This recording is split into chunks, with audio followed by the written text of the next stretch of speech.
وقتتون بخیر. امیدوارم حالتون عالی باشه. من رحمانم و امروز اومدم نرم افزار استایل تیزی رو بهتون معرفی کنم.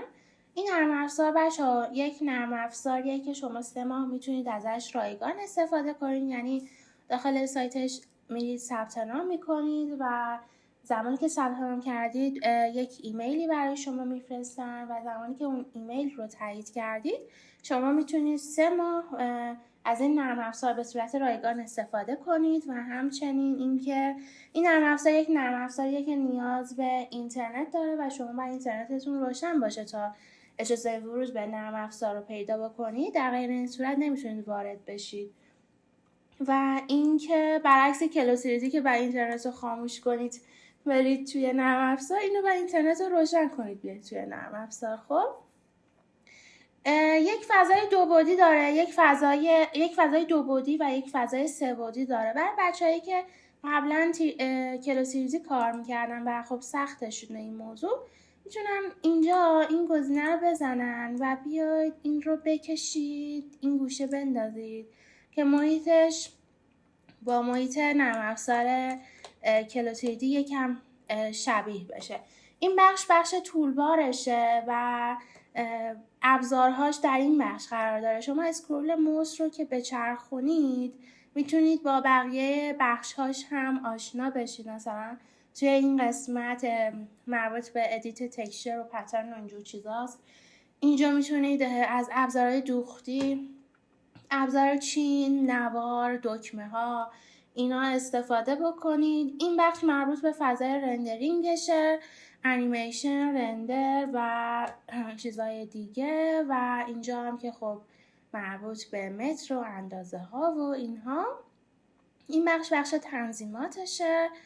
بعد و فضای اصلی و کاربردی که به درد شما میخوره همون ابزار پن، رسنگل و ابزارهای ادیت هست که این بخش وجود داره. و این هم که بخش‌های ابزارهای دوخته. خب این از این بخش. برای اینکه بتونم بهتون تفاوت واقعی نرم افزار رو بگم میخوام با این محیط آشناتون کنم. زمانی که روی این مکعب این کاین بزنید یک همچین صفحه‌ای برای شما باز میشه. خب که آواتارها توی این بخش وجود دارن، پارچه ها توی این بخش وجود دارن. این بخش مربوط به دکمه ها، نمیدونم زیپ، هر چیزی که مربوط به این چیزای دوختنی و اینا باشه اینجا وجود داره. و این هم که مربوط به بخش صحنه های آمادهش و یک سری چیزهای کوچیک برای همون صحنه هاست که شما میتونید ازش استفاده کنید و خب رندرتون رو قشنگ‌تر بکنید. بعد اینکه ببینید خودش یک سری صحنه آماده در اختیار شما گذاشته. توی فضای آواتارش ببینید توی این بخش آواتار انواع اقسام چهره ها رو برای شما قرار داده و حتی شما میتونید چهره یک خانم مسن رو هم اینجا در اختیار داشته باشید. ببینید زمانی که من روی این بزنم الان آواتار من رو تبدیل به یک خانم مسن کرد و واقعا این نرم افزار میتونم بگم توی بخش آواتار دست مریزاد داره. یعنی این حجم از طبیعی بودن، ببینید چطوری پوست بدنش رو حالت چروک کرده که یعنی این خانم پیره و شما خیلی راحت میتونید مثلا این رگا رو ببینید. واقعا فوق‌العاده است. توی بخش آواتار واقعا این نرم افزار فوق‌العاده است و مخصوصا کسایی که کارشون استایلینگ باشه و بخوان با نرم افزار استایل بزنن خیلی خیلی به کارشون میاد.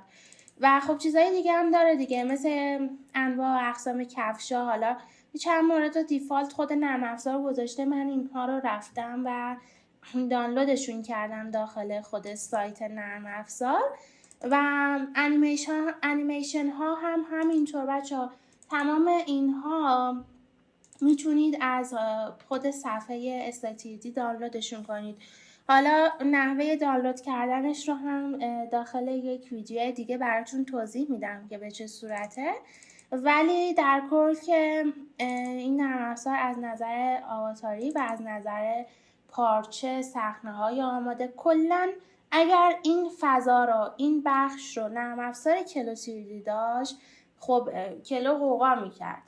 ولی میگم چیزی که این نرم افزار رو خیلی خفن و متمایز کرده از نرم افزار کلو همین فضاییه که اینجا میبینید و این صحنه‌های آماده که دیگه شما رو درگیر صحنه سازی توی نرم افزار کلو 3D نمیکنه. نمیدونم این پارچه های آماده، خب این خیلی خوبه که یک کمپانی به فکر این بوده که کسی که داره از نرم افزارش استفاده میکنه درگیر این نشه که خب الان من از کجا برم پارچه ها رو دانلود کنم و خب این پارچه ها مثلا آیا اون سایت پولی باشه نباشه، اون پارچه ها رایگان باشه نباشه، به چه صورته.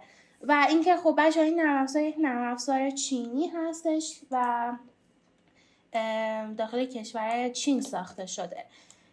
امیدوارم که تا اینجا کار با این نرم افزار آشنا شده باشید تا حدودی. من تصمیم دارم که چند تا ویدیوهای دیگه هم ازش تهیه کنم درباره فضای رندرینگش، درباره دانلودها، درباره ثبت نام داخل سایتش. اگه دوست داشتید برام حتما بنویسید تا من این کار رو انجام بدم و بیشتر به این نرم افزار بپردازیم. ولی خب همچنان من میگم نمیدونم، شاید این یک حسه، ولی همچنان من به کلو 3D خودم پایبند هستم. اما باید اعتراف کنم که در زمینه آواتاری و پارچه ها و صحنه های آماده این نرم افزار خیلی خفنه و همینطور اینکه شما یک سری انیمیشن های خیلی زیادی ها میتونید داشته باشین، این خیلی خفن ترش کرده. مرسی که با من همراهید. موفق باشید.